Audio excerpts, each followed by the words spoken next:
Here goes! Here.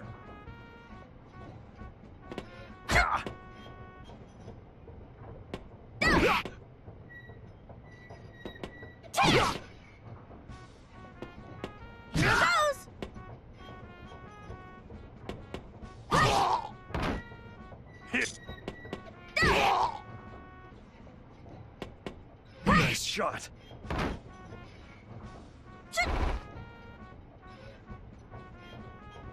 It's a playtime. Let's do it. Ada. Freya. Anima. Are you okay? Welcome. Are you okay, sis? Let me hear you sing!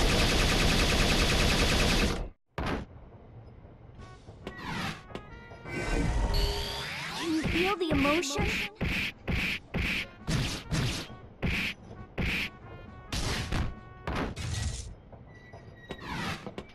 And the finale! Take this seriously!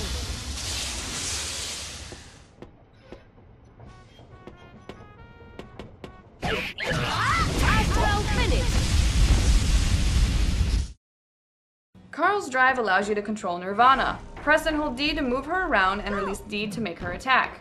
Nirvana's gauge under Carl's portrait is depleted every time she attacks or is attacked. This gauge will refill automatically, even when Nirvana is knocked out of commission. Hurry it up. Go! Here. Ada! Ada! What's the matter? Are you okay? Go!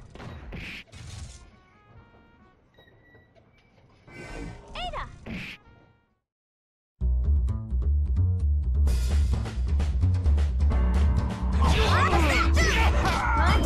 You have a ways to go, Carl. You have a ways to go, Carl.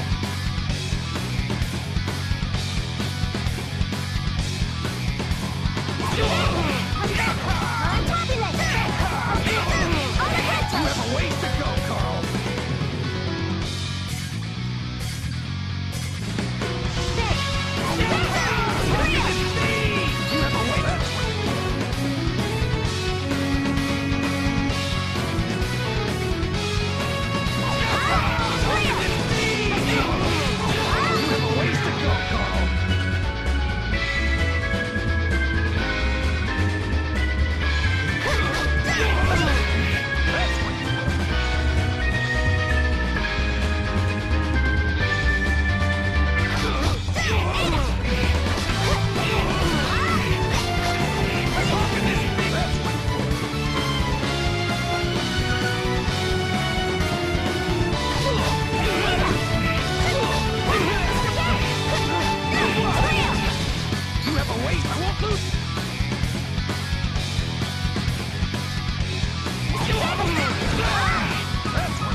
Carl's drive allows you to control Nirvana in battle, but there are a few things about it you should probably be aware of.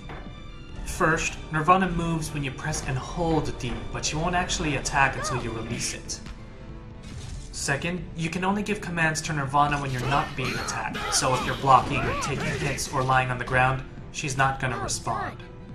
And third, if you're attacked while Nirvana's making her move, she'll stop dead in her tracks. Well, there are a few exceptions to that, like her Cumbrio or her supers, but keep that in mind so you aren't caught off guard when you need her most.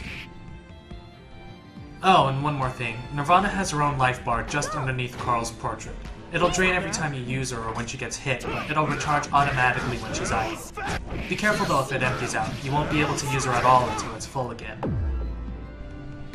Carl's strength lies in his ability to string two separate combos together using Nirvana as the link, so abuse her forward D and up D when you can, especially when your opponent is sandwiched between Carl and his sister. Essentially, you're using Nirvana to finish her first combo, but her attack allows you to begin another combo, linking the two together. We've included a few basic examples in our combo section, but experiment to find your own flow. Just don't be predictable with your loops. Keep your opponent guessing by mixing in highs and lows. If they start blocking, go for the throw into another loop. Even if you know how to use Carl's loops, your opponent will never willingly jump into position, so use air dashes, vivace, and la campanella to make that happen as often as possible. Be creative with these attacks and incorporate them into your game. Carl's mid-air down C is a pretty bad move by itself. It has little range and there's not much you can follow it up with. It can even leave you open for punishment as you bounce over your opponent. I'm still okay. However, if you cancel it into an Allegretto, it becomes a very useful tool, which was given the nickname Allecancel online. To do it, use Allegretto the moment the down C hits. If you did it right, you'll fall to the ground instead of hopping back into the air. It's a quick, damaging overhead with no recovery when you land, so use it in your game for added damage and options.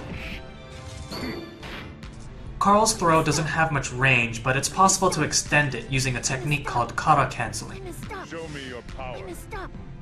Essentially, you're taking the lateral movement of his forward B and going into a throw before the attack actually comes out. So instead of pressing forward and B and C at the same time, you'll be pressing B then C in quick succession. It's pretty easy to do, and since there's no downsides, you might as well use it all the time. Show me your power. Nirvana's up D completely negates air, instant, and barrier blocks, so it'll always connect if it hits an airborne opponent. It's one of Carl's best attacks, so learn when to abuse it. It's also one of Nirvana's moves that'll come out even if Carl's attacked, as long as her clap animation is done. Keep in mind though that Hakumen can counter it with his own drive, and since it counts as a projectile, it'll be eaten by Taker's sledgehammer. Won't stop me. When you're not using it in one of Carl's loops, it's best used as a tech trap, which could potentially lead into another loop. For instance, when you're finishing an air combo with Allegretto and Nirvana's waiting on the other side. If your opponent recovers incorrectly, they'll eat a shockwave, and you can continue to punish them. If you're pressuring them in the corner or in the sandwich, you can also control the space directly above them. If they jump up, you can punish them for it. Because Carl and Nirvana can attack at the same time, you have a few unblockable setups at your disposal. As usual, these require that your opponent is sandwiched between Carl and Nirvana. The first setup is done by combining Nirvana's overhead attack with any of Carl's low attacks. Since the opponent can't block high and low at the same time, they'll eat both attacks. Similarly, the second setup uses Nirvana's down forward D, which hits low, and you combine that with one of Carl's overheads. If any of these unblockable setups connect, you can continue into a different loop. When Nirvana's doing her punching super Rhapsody of Memories, you have a few options at your disposal. If your opponent's being nailed by Nirvana, you can add in your own attacks for added damage. If they waste their burst during Nirvana's rush, you can continue to punish them after Nirvana sends them flying. If your opponent happens to block Rhapsody of Memories, you can still try to catch them by mixing in low attacks or overheads, particularly Carl's forward C or Allecancel. Likewise, you can also cross them up with Vivace or instant air dashes with Allecancels to mess with their blocking. If your opponent doesn't change the direction they block when you cross over, they'll eat the rest of Nirvana's rush. When you know your opponent's gonna burst, you can punish them easily if you have some heat. If you're comboing them on the ground, you can use the Gear Super Laetabilis Cantata. You'll be knocked away, but they'll still eat the Distortion Drive. If they're gonna burst in the air, use Nirvana's Super Punch Fermata, well, if she's nearby, of course. Or you can always rapid cancel your combo, block the burst, and then punish them afterward.